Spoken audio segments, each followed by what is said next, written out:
Guys, that's right. And he said containing Putin and ultimately stopping him and other autocrats who are watching the United States response right now is the biggest challenge we've faced since the end of the Cold War. It has many of the echoes of when we came out of World War II victorious. Now we face a similar situation. Do you think there could be another Cold War on the horizon? Will it be the same as the last Cold War? That's a different question.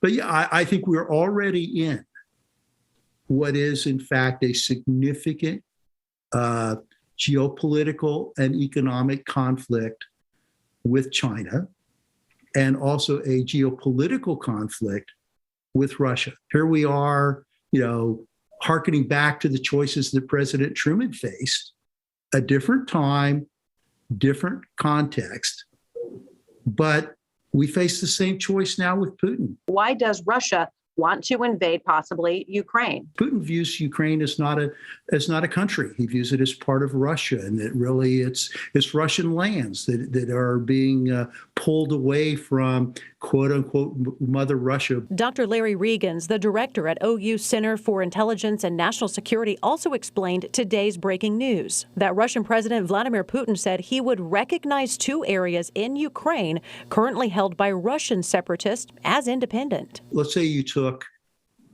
Western Oklahoma, or you took Central Oklahoma, and part of it split off, but not all of it. And then you had a border that was a militarized border where they're shooting back and forth. That's what's going on there. Okay. Literally on a daily basis. Lastly, I asked Dr. Regans how or if the Russia-Ukraine conflict affects us as Americans or even as Oklahomans. It sends a signal not just to Russia that Putin can do this, but to China as well and other autocrats. And that has significant implications for Oklahomans and Americans in our place in the world.